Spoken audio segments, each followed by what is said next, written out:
Сәлеметсіздер ме, құрметті ұстаздар. Бүгін сіздерге информатика пәнінен 5 және 11 сыныптарға арналған қысқа мерзімді сабақ жоспарларын қалай жүктеп алуға болатындығын көрсететін боламыз. Ол үшін ең алдымен Google немесе Яндекс іздеу жүйелеріне ұстаз тілегі деп жазасыз. Ең бірінші болып шығып тұрған ұстаз тілегі республикалық ұстаздар сайтына өтесіз де КМЖ бөлімін таңдайсыз. Сол жақ шеттегі сайтқа кіру батырмасы арқылы сайтқа кіріп, егер тіркелмеген болсаңыз, сайтымызға тіркеле аласыз.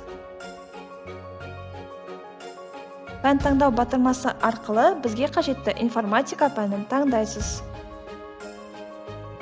Информатика пәнінен 5-11 сыныптарға арналған қысқа мерзімді сабақ жоспарлары батырмасына басып, өзіңізге қажетті сынып бойынша КМЖ-ны және презентацияны таңдайсыз. Құрметті ұстаз, жүктеу батырмасы басылғаннан кейін сіздің балансыңыз бірден алынады. Егер балансыңыз жеткіліксіз болса, Kaspi.kz қосымшасының іздеу жүйесіне ұстаз тілегі деп жазасыз да, өзіңіздің ID номеріңіз арқылы қажетті балансты толықтырасыз.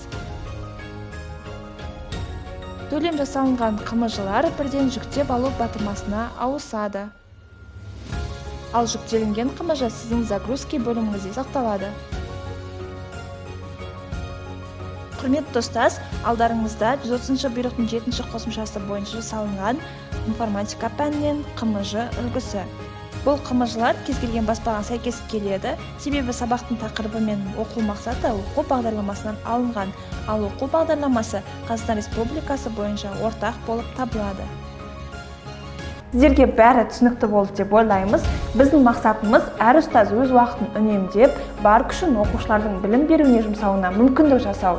Дайын КМЖ-ларды алып, қағазбастылықтан құтылыңыз. Әріптестеріңізге де айтуды ұмытпаңыз. Іске сәт!